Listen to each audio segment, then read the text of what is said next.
Oh, Jesus. Então a gente fica brincando aqui, esquece que o mundo inteiro está vendo a gente pela internet. Deus abençoe sua vida, meu irmão. Você que está não sei aonde aí, nos assistindo, né? Deus abençoe. Vamos estar continuando nossos estudos. Hoje é dia de Escola Bíblica Dominical. E a gente tem estudado, queridos, essa lição, né? Essa revista chamada Viva o Cristianismo. É talvez o estudo mais raiz que a gente fez nos últimos anos aqui, né?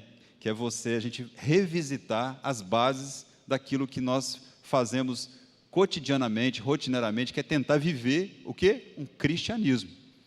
O que é viver um cristianismo? Você fala assim, você chega lá na sua... E outra coisa que a gente tem que lembrar sempre, que às vezes está sentado do seu lado, ou no banco atrás de você, ou na sua frente, a pessoa que é a segunda vez que ela está numa igreja. A pessoa que converteu mês passado. E você tem só 50 anos de cristianismo e ela está tentando entender o que é cristianismo. Então, essa é a importância da gente sempre revisitar esses assuntos na nossa caminhada cristã.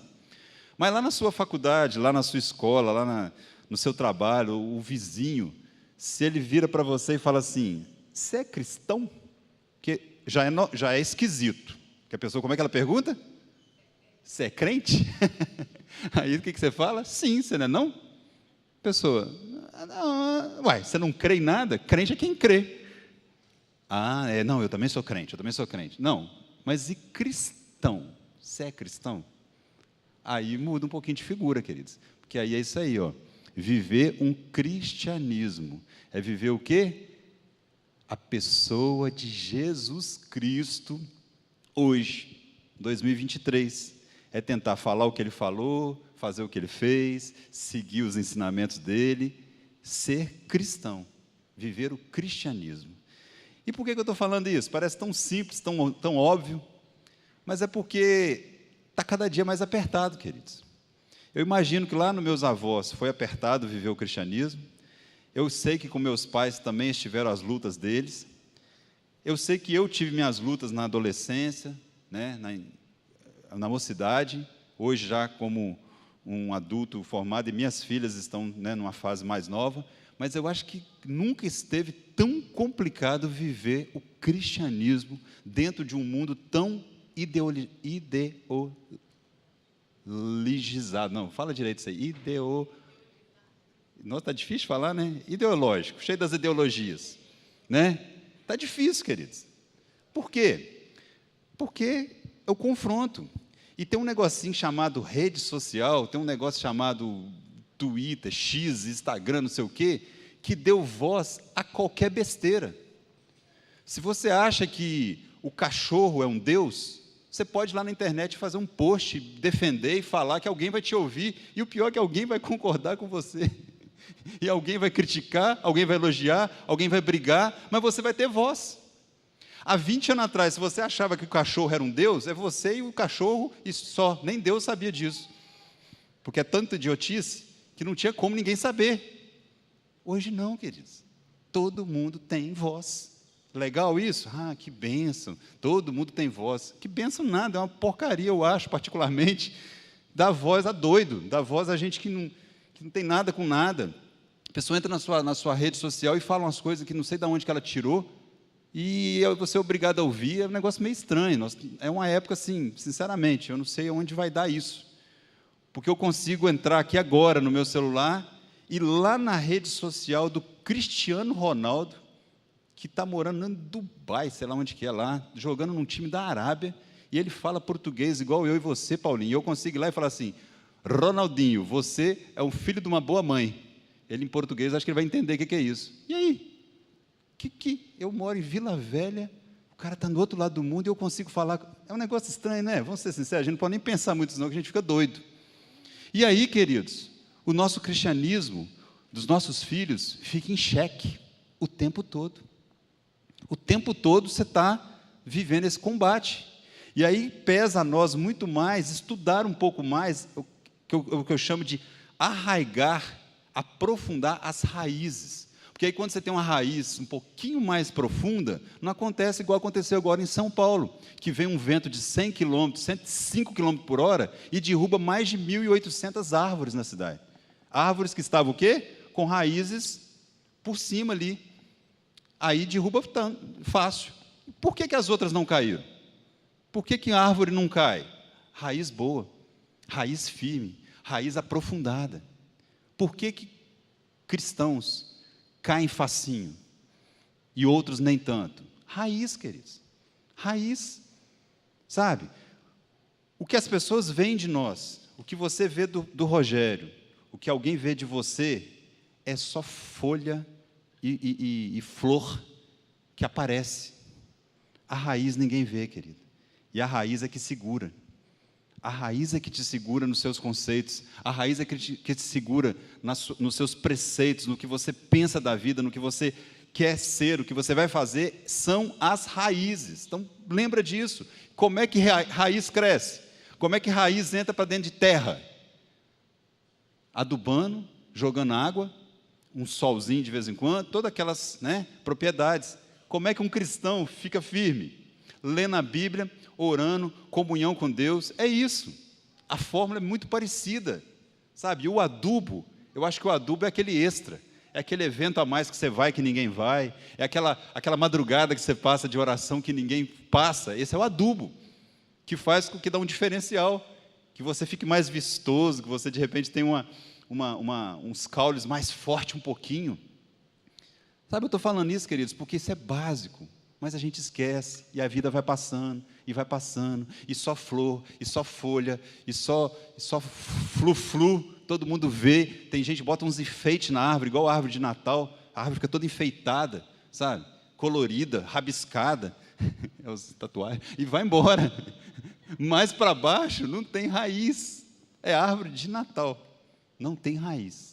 Então, Deus nos livre, Deus nos abençoe. Aqui é um povo que vem estudar a palavra de Deus num domingo de manhã, passa uma praia dessa ensolarada, lotada de gente, e você com água na boca, vontade de estacionar o carro e acompanhar uma pessoa daquela ali, mas não tem jeito de, graças a Deus, Deus não dá nem lugar para estacionar o carro, que aí você não pensa muito, né? E vem embora. O único estacionamento que você consegue é aqui em cima, e olhe lá, que eu acho que se tivesse muita vaga, tinha gente que não chegava aqui não, querido.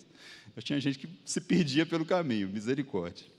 Mas vamos lá, feita essa introdução aí, estou falando isso pela importância que é na nossa vida o cristianismo. Hoje, semana passada, ou na outra, a última que teve aula, que já tem umas 3 semanas aí, que foi a última aula, foi o Tiago Melo, e ele falou sobre um outro assunto muito interessante que veio antes desse, que é a questão da nossa caminhada com Deus. Hoje a gente vai falar sobre graça, a graça. Como pode Deus nos aceitar? Como é que Deus aceita eu e você, cheio das nossas ziques, iras e bichos de pé na alma, como diz nosso pastor Sábio, que eu acho esse termo maravilhoso, bicho de pé na alma é o perfeito para exemplificar o que eu e você temos. Mas Deus nos aceita, querido. Deus nos aceita. Às vezes o marido não aceita, a esposa não aceita, pede separação, às vezes o filho não aceita, sai de casa, às vezes o pai não aceita, bota o filho para fora de casa, às vezes a família não aceita, às vezes a empresa que você trabalha não te aceita, porque você é muito ruim mesmo, e está certo de não aceitar, mas Deus aceita. Olha que coisa, que milagre, que coisa extraordinária. E tem gente que é engraçado, que você olha para a pessoa é tão assim enjoada, tão complicada, não veio hoje não, graças a Deus, só vem nos outros cultos, mas é que a pessoa, sabe, que você fala assim, eu acho que ela vem na igreja, essa pessoa, porque a igreja é o único lugar que aceita ela. Eu acho, sinceramente, você fala assim, não, essa pessoa ela frequenta a igreja porque aqui ela é bem aceita, que não é possível, não tem nenhum lugar nessa terra que essa pessoa deve ser bem aceita, de tão complexa que ela é, mas ela vem na igreja, e a igreja tenta, nós somos humanos, tenta fazer o que Jesus faria, o que Deus faz, aceitar. E hoje nós vamos tratar sobre essa graça. O texto, como esse estudo está todo baseado no livro de Marcos, ele foi em cima exatamente desse texto de Marcos. Não é um texto próprio para se falar de graça, Novo Testamento, principalmente o apóstolo Paulo, ele fala de graça em tantas outras cartas, de forma muito mais ampla, Então esse estudo aqui ele está pegando exatamente dentro do livro de Marcos. Do versículo 13 até o 16, e que diz assim, eu vou ler o versículo 13, aí os irmãos leem o 14, eu leio o 15, vocês leem o 16, vamos lá?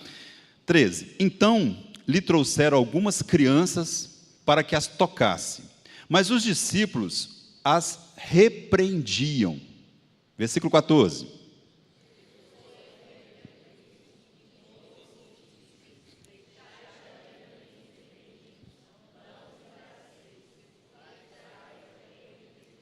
Em verdade vos digo, quem não receber o reino de Deus como uma criança, de maneira nenhuma entrará nele. 16.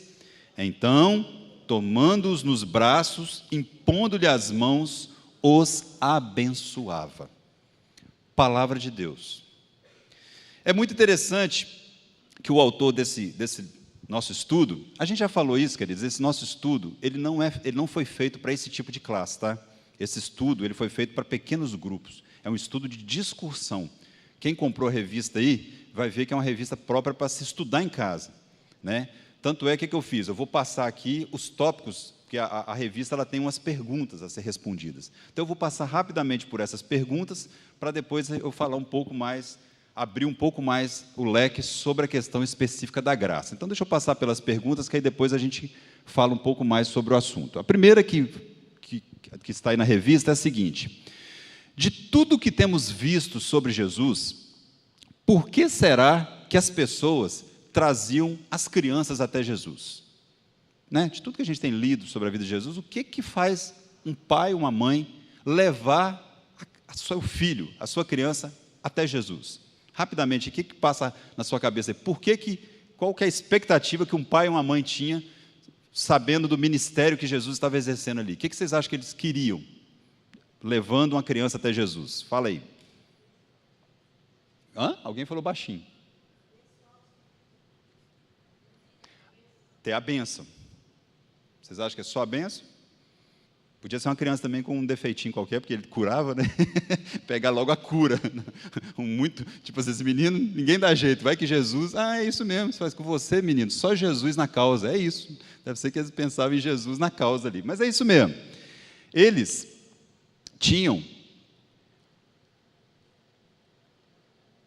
traziam as crianças até Jesus na esperança, eles tinham uma esperança que Jesus tocasse e abençoasse. Porque eles sabiam que o toque de Jesus tinha poder. Eles já tinham fé no toque de Jesus. Então, se o toque de Jesus tem poder, vou querer que o meu menino encoste em Jesus, né? Muito normal. Até hoje, pai e mãe, tudo que é de bom, vai lá, meu filho, pega lá, pega a benção. E não foi diferente os pais daquela época. Por que os discípulos repreenderam aqueles que trouxeram suas crianças a Jesus? Qual teria sido a razão da intolerância dos discípulos em relação às crianças? O que vocês acham? O que na cabeça dos discípulos pode ter passado assim? Mas por quê que não deixaram? Dou-lhe uma, dou-lhe duas, o que vem primeiro aí na mente? Criança não era gente. Boa.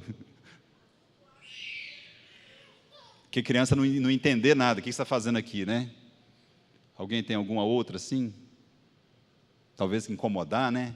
Tipo assim, sempre a criança está incomodando. Mas é por aí mesmo. Na verdade, os discípulos, eles estavam pensando muito em satisfazer satisfazer as crianças pode ter sido considerado de baixa prioridade para eles.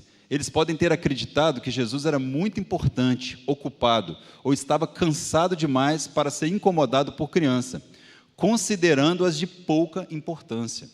Se a gente fizer uma leitura histórica, naquela época, inclusive nós estamos falando aqui, né, 2000 anos atrás, nem mulher tinha muita importância, não era contada, para você ter ideia, quanto mais criança. Então, realmente, criança era...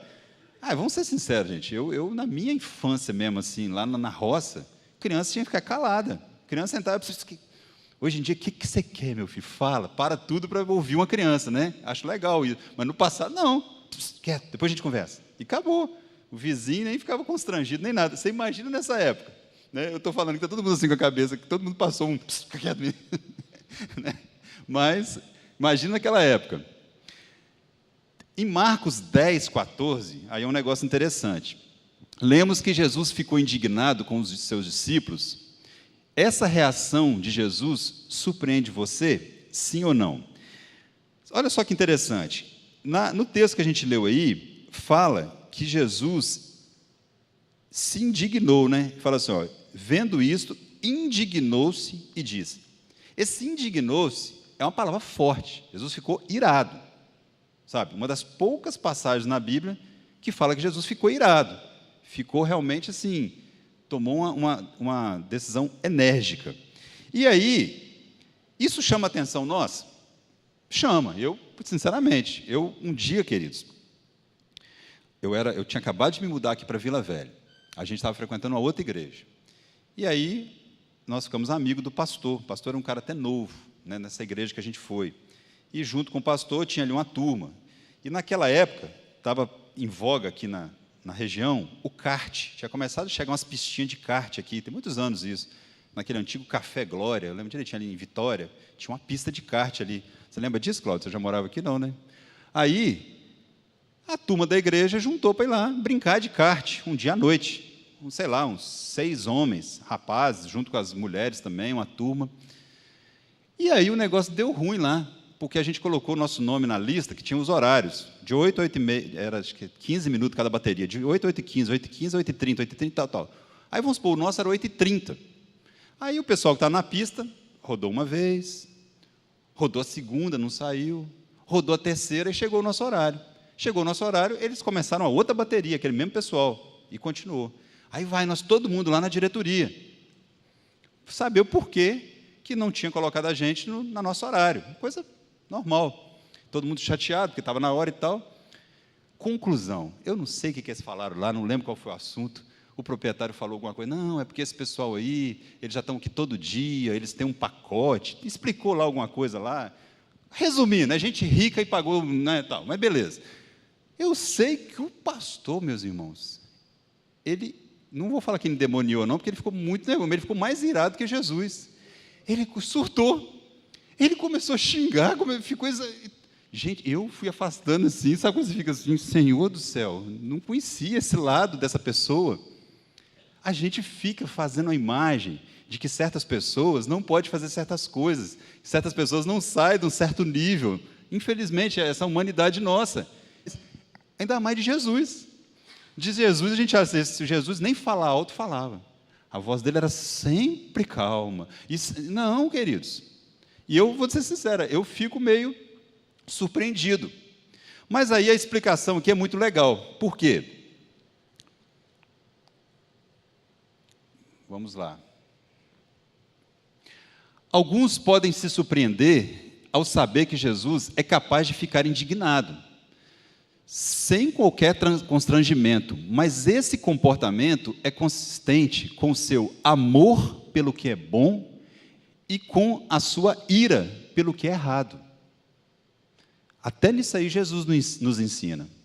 Sabe, a gente tem que amar tanto o que é bom e tem que se indignar tanto com o que é errado, a ponto de, se for preciso levantar uma voz, se for preciso ter uma postura um pouco mais enérgica, para defender o que é certo. Porque para defender o que é errado, tem gente que roda a baiana e faz o escarcéu para defender o que é errado, né, Wilson? Ainda mais você que está certo. Né? E eu confesso, esse é um ponto fraco meu, é um ponto fraco. Minha família sabe, tá? Eu tenho dificuldade demais de não ter uma reação forte quando eu vejo injustiça. Eu tenho muita dificuldade, sabe?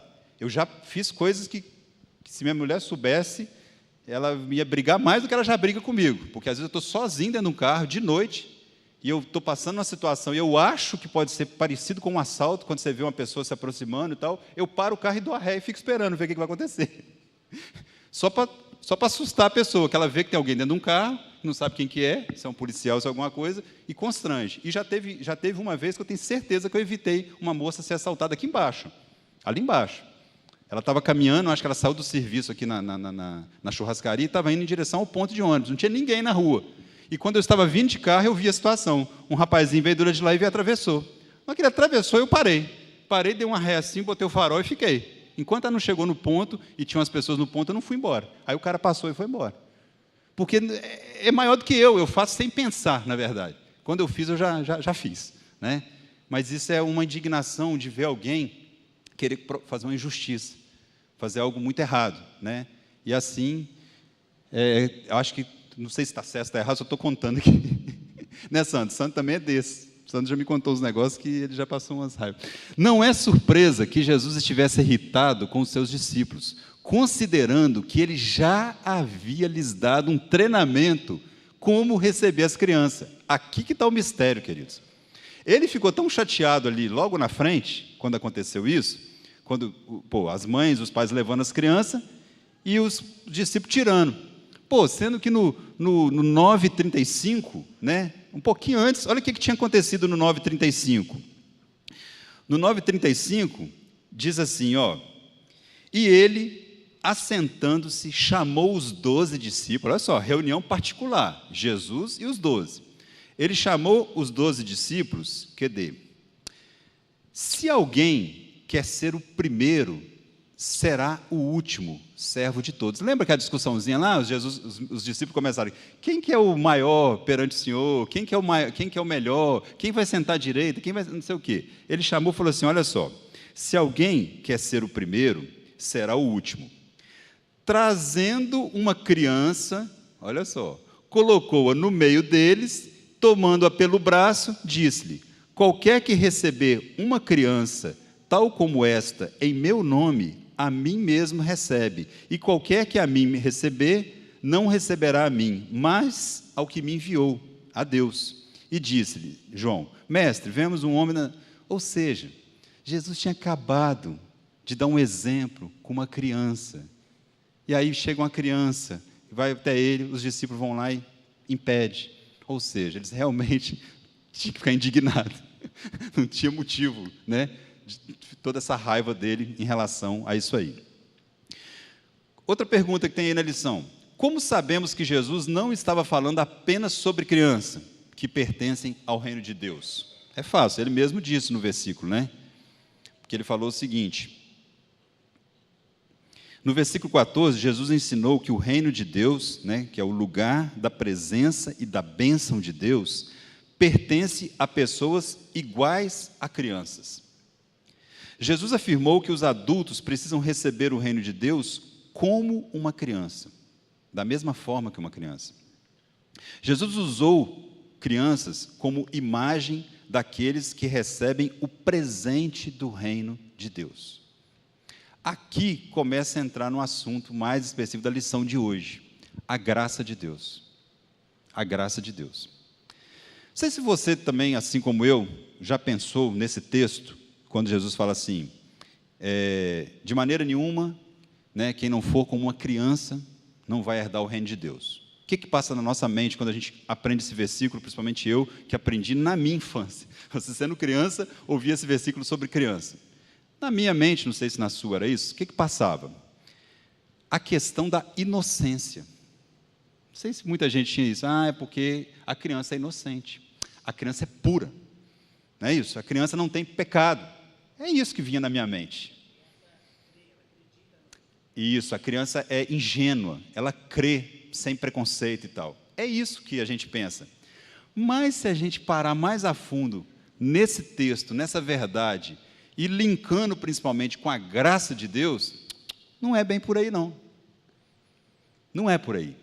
É também, ok, a criança tem tudo isso. Quando a gente vai aqui servir a Santa Ceia, a gente até fala, você quer dar para sua criança? Pode, até porque a Bíblia fala, dos tais é o reino dos céus, né? Elas merecem muito mais do que nós, exatamente por ainda serem puras, não terem, né, sido corrompidas pela mente de um adulto que tem N barreiras, N crenças, N coisas ruins, mas não é. O que acontece com a criança? E aí vai descortinar algo que talvez alguém nunca tinha pensado. A criança tem algo que tem a ver com a graça, que é maravilhoso, e foi aí que o autor teve muita sabedoria de colocar esse texto para falar de graça de Deus. A criança, ela não... Como é que eu vou falar isso para vocês entenderem? Vamos lá, é melhor contar a história.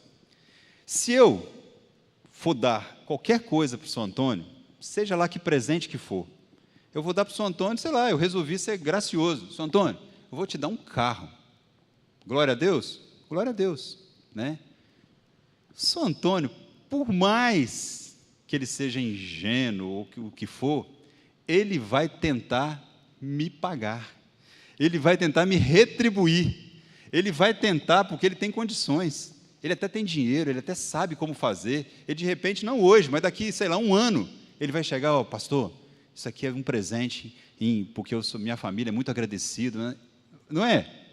Por quê? Nós temos essa questão de causa e efeito, nós fazemos conta, nós sabemos que dá para conseguir. A gente pensa uma fórmula de dar um presentinho para a pessoa, para amaciar ela, para depois você fazer um pedido. Aí você faz uma né? Tem todo aquele jogo. Criança não. Criança, você deu o presente, ela nem pensa em te pagar. Ela não sabe que não tem como pagar e nem pensa nisso. Ela recebe, pronto, acabou. Aí a graça de Deus. A graça de Deus é isso, querido. Você recebe e não tem que ficar pensando como pagar, como que eu fiz para alcançar, como que eu mereço ou não mereço, sabe? Não tem isso. É aí que a criança tem a ver com essa questão, se não for como ela, de receber o presente precioso que Deus nos deu, que é Jesus Cristo, no seu sangue na cruz por nós, e você receber isso gratuitamente, sem querer comprar, sem querer pagar, sem querer fazer troca. É isso que é ser parecido com a criança. Amém? E quando eu estava pensando sobre isso, há um tempo atrás, quando eu enxerguei esse lado, de vez em quando, eu me pego pensando assim, será que eu estou como uma criança? Para os dois lados, tanto na hora de receber, e quanto na hora de realmente dar algo para alguém, porque a criança também dá as coisas com facilidade. Qual pai aqui já não passou uma raiva da criança chegar em casa sem um negócio, que ela não tem nem ideia quanto custou, porque ela deu para o coleguinha, né? E faz aquela raiva, não menino, isso aí foi muito caro, a criança, caro não, eu dei, do mesmo jeito que eu ganhei, eu dei para alguém. Isso é muito legal, a gente ter esse conceito da criança, nesse sentido. As criancinhas não fizeram nada, olha só esse outro lado, que é interessante, da graça. As criancinhas não fizeram nada para ganhar a aceitação de Jesus. Elas foram levadas até Jesus e ele as recebeu nos braços. Olha que legal. Qual o significado disso para a nossa entrada no reino de Deus? Marcos 10,15 diz assim, em verdade vos digo, quem não receber o reino de Deus como uma criança, de maneira nenhuma entrará nele. Jesus fala que aqueles que não receberem o reino de Deus como criança, não serão capazes de entrar nele. É difícil para os adultos que estão acostumados a ter de ganhar a aceitação dos outros, simplesmente vir de mãos vazias a Jesus, mas essa é a única forma para entrar no reino de Deus. Se você vê a narração da história, a narrativa do texto, primeiro, elas são levadas, ela não foi sozinha, e depois elas são pegas por Jesus. Elas também não se jogam nele, elas não tocam nele. Elas não fizeram nada. Alguém levou e Jesus pegou.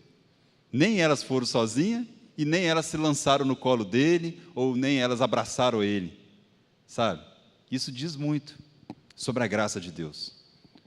A graça de Deus, né? Não é o que nós fazemos, não é o passo que a gente dá, não é o querer pular no colo, não é querer, não, é simplesmente aceitar a graça de Jesus, né, sobre as nossas vidas. É claro, fazendo aqui uma analogia e até uma aplicação legal desse texto, tem a hora, muitas vezes, de eu e você levar alguém até Jesus.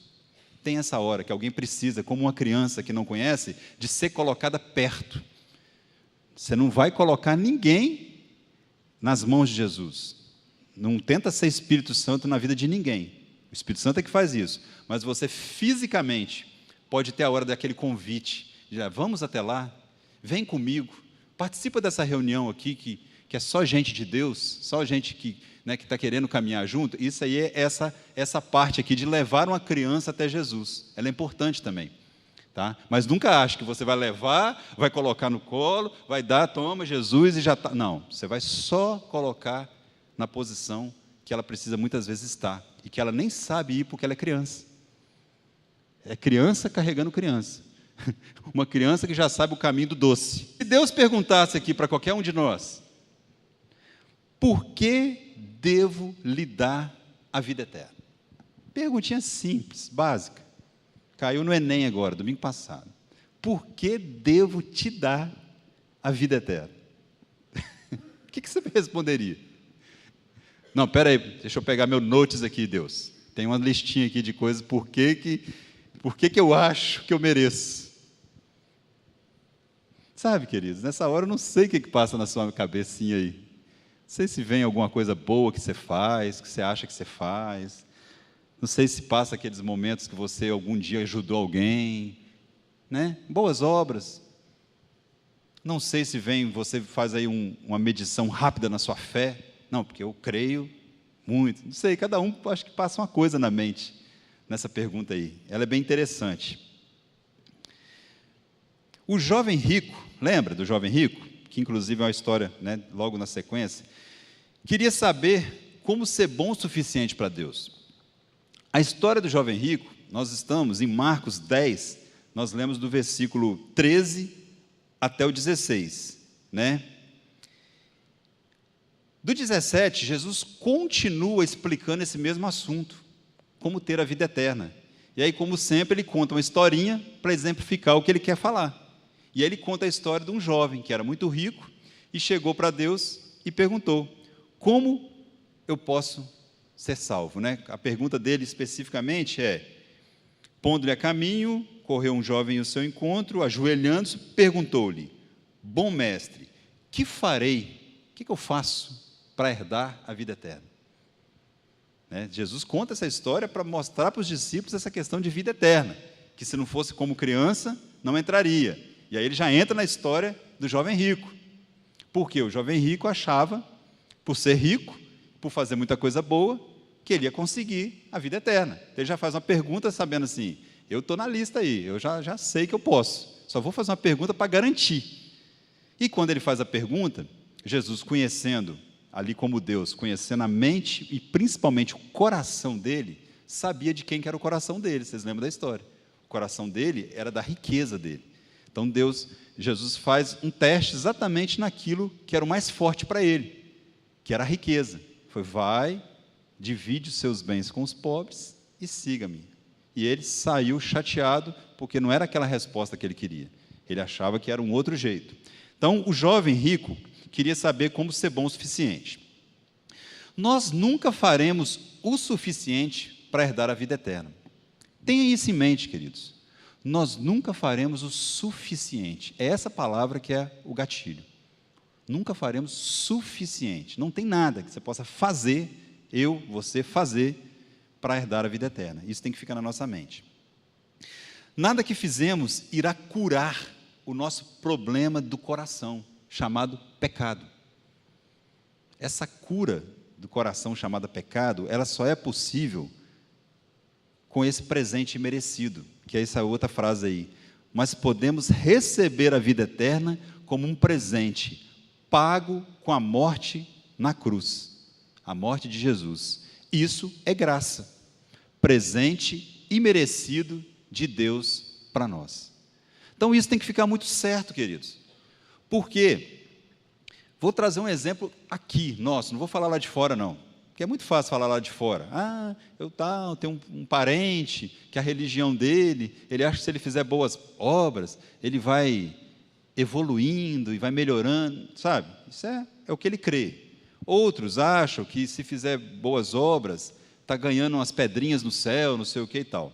Gente, vou trazer para o nosso contexto, Missão Praia da Costa. A missão, vocês sabem disso, nós temos, pela graça de Deus, muitos ministérios, graças a Deus por isso. Você tem ideia, essas cestas de natalinas que nós estamos falando, vai tudo para ministério. São crianças e famílias atendidas todos os dias pelos nossos ministérios. O que é um ministério? Algum tipo de grupo de pessoas que faz algum tipo de serviço, né?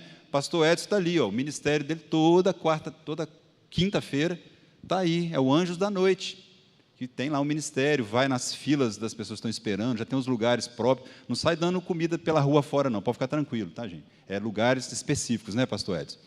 Só que o pastor Edson sabe muito bem que se a gente bobear um pouquinho, 1 milímetro, as pessoas que fazem parte daquele ministério ali começam a esquecer que o objetivo ali é o quê? Se é um ministério da Igreja Missão Praia da Costa, é para dar sopa para os outros? É para dar pão? É para dar cesta de Natal? É? É para dar Jesus. De algum jeito. De alguma maneira tem que entrar o santo nome de Jesus. De alguma forma, o evangelho tem que ser pregado. E a pessoa tem que ter uma esperança, que é o pão da vida. O pastor gosta de falar isso. Temos que dar o pão de farinha, mas temos que dar o pão da vida. Mas se a gente esquecer um pouquinho, você vai lá, faz o serviço, e dá pão, e carrega, e ajuda, e cesta básica, que está precisando, nananã, porque é muito legal fazer o bem. Isso causa uma sensação gostosa. Nossa, eu sou bom, eu fiz uma boa obra, eu ajudei uma pessoa. É bom, dá uma sensação de que você é melhor que os outros, você fez alguma coisa bacana. Mas, queridos, isso aí não tem nada a ver com salvação, e a gente não pode esquecer disso. Se a gente esquecer, vira o pão pelo pão, vira a cesta pela cesta. Isso aí qualquer um faz. Se a prefeitura, se você entrar numa fila lá, você vai ganhar a mesma cesta básica que a igreja dá. Mas e aí, qual a diferença? Aqui é uma cesta, meu amigo, que tem que ir junto a mensagem da salvação. Tem que ir junto com Jesus Cristo, de alguma maneira. E assim tem que ser a nossa vida, queridos. A nossa vida. Se fizermos o que os outros fazem, nós somos os mais infelizes dos homens, porque vamos fazer a mesma coisa. E o mundo está esperando algo mais. O mundo está esperando, além de talvez de um pão, uma palavra de amor. Uma palavra que liberta, uma palavra de consolo, uma oração, não sei, alguma coisa. Que só aqueles que têm Jesus no coração pode dar. Não esqueça disso, queridos. O mundo precisa de certas coisas que só você tem. Que não adianta você achar que outra pessoa vai dar para aquela pessoa aquilo que você tem e você pode passar para ela. E é por quê? Pela graça. A graça que você recebeu é a graça que você vai passar. De graça nos foi dado, de graça nós passamos. Não tem que cobrar nada, não tem valor. Amém? Alguém quiser comentar algo aí, fica à vontade. Olha que frase maravilhosa.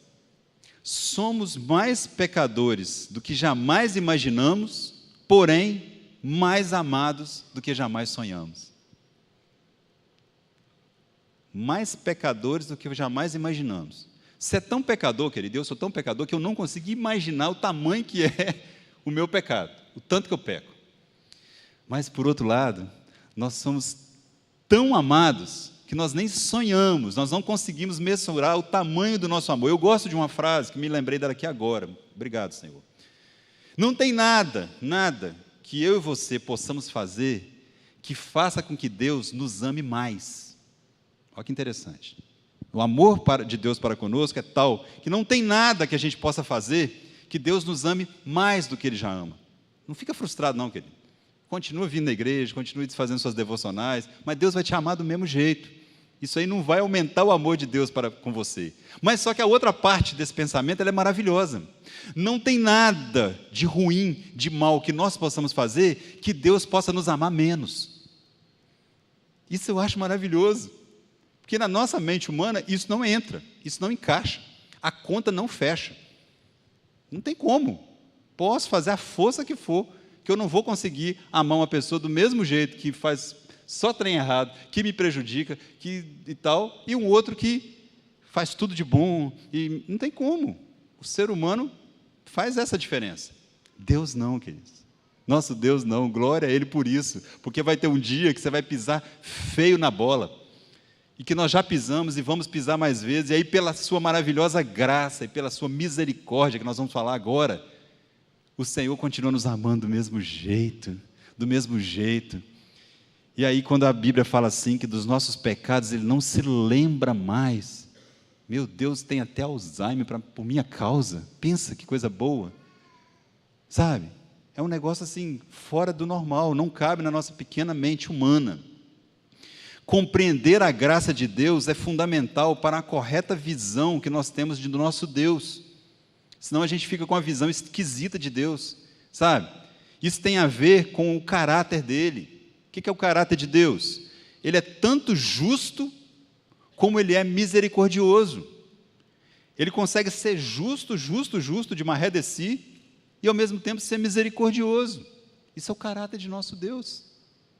E quando vem essas perguntinhas aí em época de guerra, como estamos agora, um dia desse uma pessoa me mandou uma pergunta lá, né? Até eu li para o Naax um dia desse, aquelas capciosas assim, qual a diferença Como é que é? Qual a diferença do que o Hamas fez no dia 7, lá em Israel, com o que Deus mandava fazer para conquistar Canaã? Eu falei, meu amigo, sendo simples, grosso, sem querer render o assunto, a minha resposta foi só a seguinte: a diferença é a visão que você tem de um Deus da velha aliança e o Deus da nova aliança.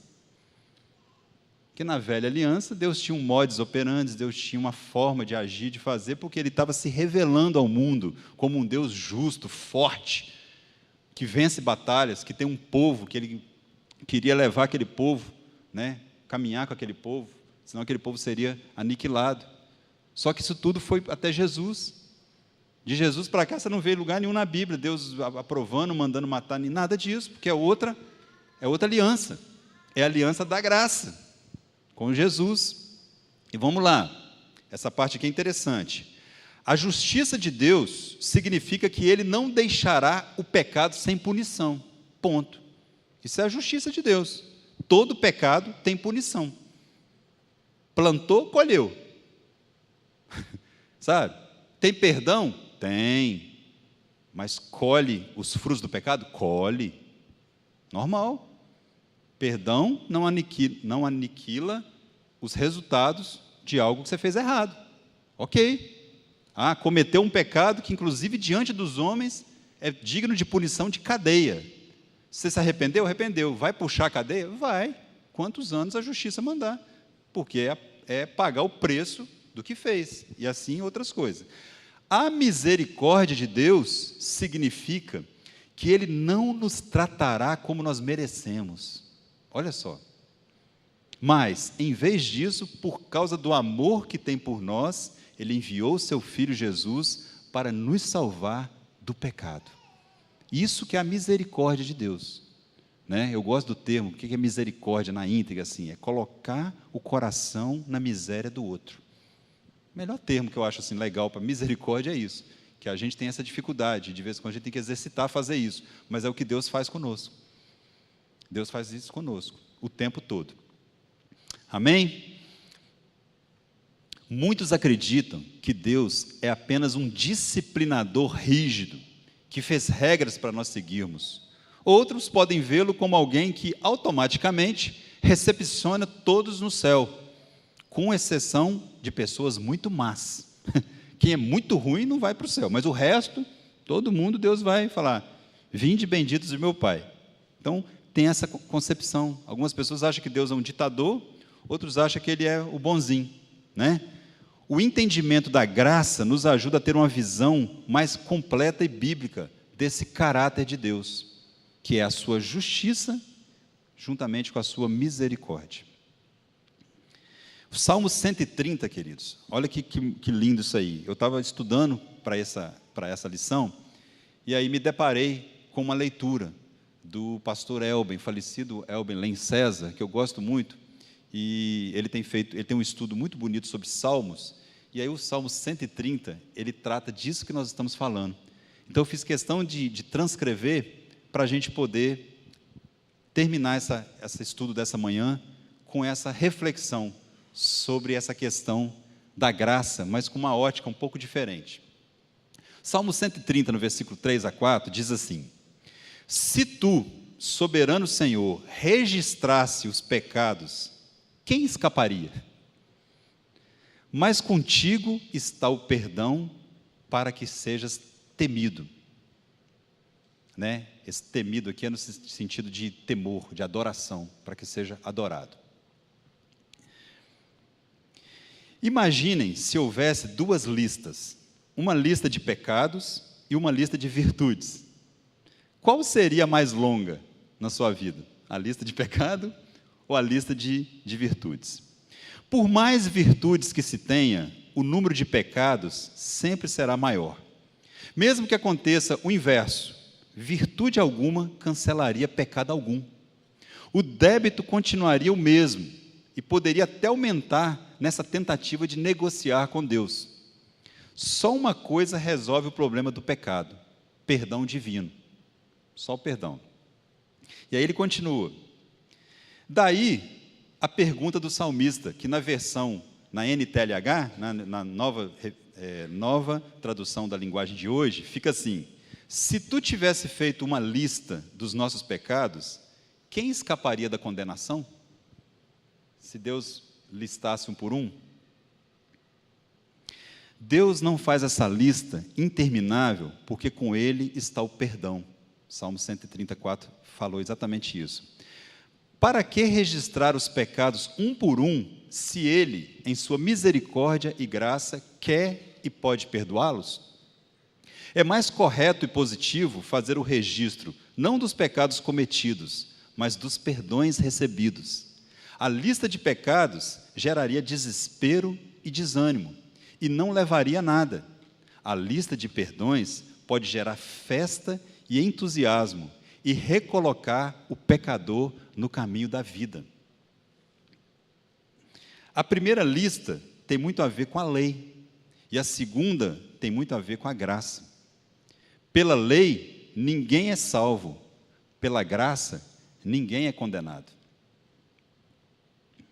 Não escapamos da condenação, não necessariamente por causa da lista dos pecados cometidos, mas por causa da negligência da tão grande salvação. A lista de pecados tem um legítimo documento de dívida impagável, um assustador comprovante de culpa. A misericórdia divina, porém, desprezou e cancelou esse débito, pregando-o na cruz. Olha que maravilha. Quando ele fala no parágrafo anterior aí, ele cita Hebreus 2:3, porque Hebreus 2:3 tem uma pergunta que Paulo faz aos hebreus e diz assim: como escaparemos nós se negligenciarmos tão grande salvação? Essa é a pergunta que Paulo faz. Como escaparemos nós se negligenciarmos? Ou seja, se não for pela salvação de Cristo na cruz, ninguém escapa da salvação, né? Então, por isso que ele explica que não é pela graça, que tudo é perdoado e tudo é aceito por Deus. Não, é pela cruz. É pela cruz. Mas aí, a lista de pecados é esse legítimo documento de dívida. Você tem ali um documento de dívida. São os meus pecados. E aí, esse texto aí de Colossenses 2, 13 e 14, ele diz isso aqui, ó. E a vós outros que estáveis mortos pelas vossas transgressões e pelas incircuncisão da vossa carne, vos deu vida juntamente com ele, perdoando-lhe todos os nossos delitos, tendo cancelado o escrito de dívida que era contra nós e que constava de ordenanças, o qual nos era prejudicial, removeu inteiramente, encravando na cruz. Encravando na cruz. Isso aqui, querido, é o resumo do que a gente está falando nessa manhã aqui. Sabe? Que a nossa lista de culpa é interminável. Se a gente for ficar olhando para a lista de pecado, lista de transgressões, você primeiro vai ficar doido, você vai adoecer, você vai ficar, como é que é o nome? Depressivos, tudo. Porque é interminável. É a nossa natureza. A nossa natureza é pecaminosa. Nascemos em pecado. Por isso é aquela luta constante, carne e espírito. É luta, é luta. E aí, nessa luta, primeiro, você tem que se valer na cruz, porque é ali que os nossos pecados foram levados. Toda condenação foi aqui, ó. O preço foi pago. Ah, mas por que, pastor? Que com a morte de Jesus, eu tenho meus pecados perdoados? Querido, pergunta para Deus. Esse plano foi Ele que bolou. Ele que quis assim. É preço de sangue, Ele deu seu filho, tem todo aquele contexto lá. No passado Ele mandava matar um cordeiro, o sangue perdoava pecado. Por que sangue perdoava pecado diante de Deus? Não sei, era assim que Deus quis, porque sangue deve ter um valor especial para Deus, porque tem uma série de coisas que tem a ver com sangue, que aí era o sangue do cordeiro, e aí Jesus foi o último cordeiro, Ele substituiu o sacrifício que era lá atrás, que você tinha que aspergir o sangue de um cordeiro. Por isso que Jesus é o nosso cordeiro pascual. Porque, através do sangue dele, nossos pecados são limpos. Isso é cristianismo, essa é a nossa fé. Ponto, ok. E a partir daí, não peco mais? A partir daí, é vida livre, à vontade? O que eu fizer, está tudo liberado? Não, queridos. Deus, pela sua graça, nos perdoa. Deus, pela sua graça, pela sua misericórdia, nos limpa de todo pecado? Sim, mas daquele que está com a esponja de sangue na mão, Jesus. Não adianta, uma coisa não combina com a outra. Graça sem cruz é sem graça, não adianta, não combina com as Escrituras. Ou é o pacote completo, passando pela cruz, e aí depois vem a misericórdia e a graça, ou nada. Ou é um evangelho distorcido, e que tem portas sendo abertas de igreja aí, só com uma parte do evangelho. A pessoa pega a parte da graça e vai embora. Abre uma porta e a porta enche, porque o caminho é largo. É muito bom. Né? E outros também, aí é só o da condenação. Tudo está errado, você está no sal, você está perdido, não sei o quê. Um dia um camarada falou comigo, dentro da concepção dele lá, nós estamos aqui entre adultos, que ele tinha um medo danado de Jesus voltar no momento, por exemplo, que ele estava fazendo amor com a sua esposa. Como assim, meu amigo? Porque, não sei, nem ele consegue explicar, mas ele acha que se Jesus voltasse naquela hora, ele não ia para o céu. Imagina o que mais que ele pensa que não leva ele para o céu. Então, assim, eu lembrei disso aqui, não sei nem porquê, mas é os absurdos que são ensinados por aí afora. Que ou é um Deus que pune severamente, né, tudo e todos, ou é um Deus que não pune nada. Não pune nada, não. Isso aí tudo é... A graça de Deus cobre isso. Nós estamos na era da graça. Tem gente que fala isso com a boca cheia, né? Estamos na era da graça. Ah, queridos, que Deus nos abençoe a entender o quão maravilhoso é o plano de Deus para a nossa vida, mas sim, passando pelo sacrifício redentor de Jesus e vindo até nós. Sabe para quê? Para que a gente não incorra no erro, que lá no passado, quando era uma igreja só, que era a igreja única, a igreja que na época era a igreja cristã, e ela começou a achar que você podia comprar o seu perdão dos pecados através das indulgências. Você pagava e tinha pecado perdoado, né? E ao mesmo tempo eles achavam que fazendo as boas obras, aquilo ali te dava um patamar melhor e maior no céu, abria as portas. Aí um monge agostiniano, chamado Martinho Lutero, debruçou na palavra e começou a ver que aquilo não tinha nada a ver com a palavra de Deus. E aí vem o primeiro termo das suas institutas, que é sola gratia, só pela graça. Depois sola fide, que é somente pela fé. E aí vai, somente em Cristo. São os solas. E ele foi lá e colocou aquelas 95 teses, né? Há 506 anos atrás, em 1517. Agora, dia 31 de outubro, fez 506 anos que aconteceu a Reforma Protestante. Por causa disso. Porque a igreja se desviou dos verdadeiros princípios da palavra de Deus, que passa pela cruz, que passa pela justiça de Deus, mas passa pela misericórdia de Deus. Se passar só pela misericórdia e não passar pela justiça, está errado. Se passar só pela graça e não passar pela cruz, está errado.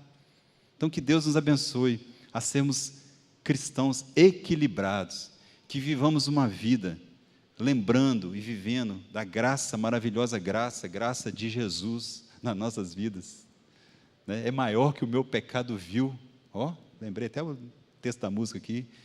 Graça com maravilhosa graça de Jesus, é maior que o meu pecado vil, é tão grandiosa, é maravilhosa, é suficiente para mim. Eu queria chegar nessa palavra, suficiente para mim.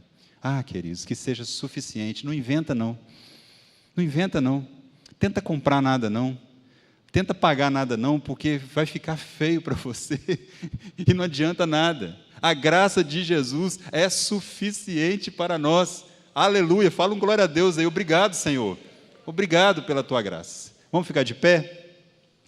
Deus nos abençoe.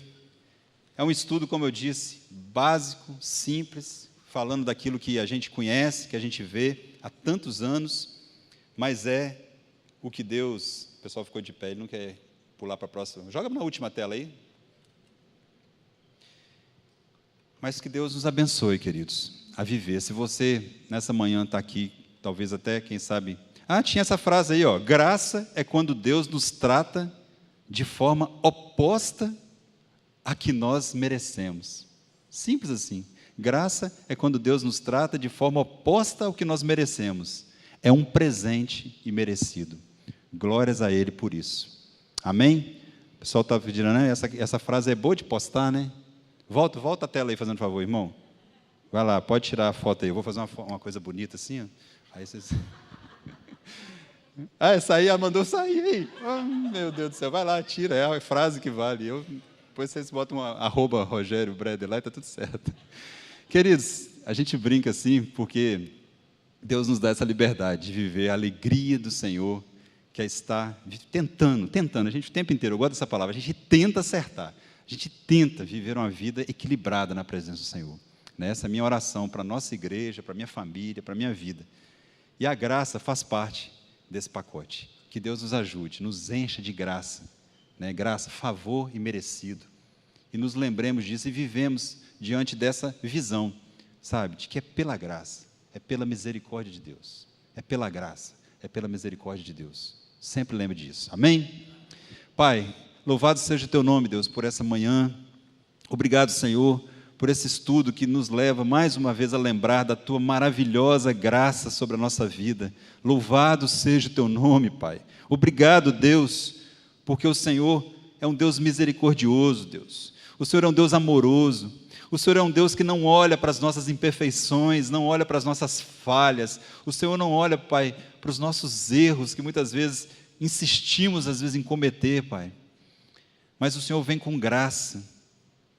Ou melhor, o Senhor olha sim para os nossos erros, mas o Senhor vê através da lupa da cruz. O Senhor vê através do sangue de Jesus, e sabendo que se confessarmos os nossos pecados, o Senhor mesmo diz isso, se confessarmos, o Senhor é fiel e justo para perdoar qualquer pecado e nos purificar pelo sangue de Jesus, Pai. Então nos ajuda, Pai, a vivermos uma vida de salvos. Salvo não é aquele que vive no pecado, não vive a prática do pecado. O pecado, Pai, tem que ser uma falha, um desvio na estrada. Tem que ser uma exceção, Pai, na nossa vida. Não deixa ser normal, não deixa ser prática. Que seja realmente, Pai, momentos de fraqueza nossa e que venhamos a nos arrepender, confessar, para recebermos o perdão do Senhor através da graça que o Senhor nos dá. Essa é que eu te peço para a minha vida e para a vida de cada um de nós nessa manhã. Nos ajuda, Pai, a sermos também arautos, a sermos duplicadores, Pai, a sermos anunciadores dessa graça que o mundo tanto precisa, desse amor que o mundo tanto carece hoje em dia, e que eles vejam isso através das nossas vidas, através das nossas palavras, através das nossas atitudes, Pai. Em nome de Jesus. Em nome de Jesus. Queridos, que a graça, maravilhosa graça do Senhor Jesus, o amor de Deus o Pai e as consolações do Espírito Santo de Deus, leve você para o seu lar, para a sua casa, para a sua vida, para você viver e exalar essa graça de Jesus por onde você passar e por onde Ele te colocar, em nome de Jesus. Amém, amém. Deus te abençoe. 19 horas. Todo mundo convidado.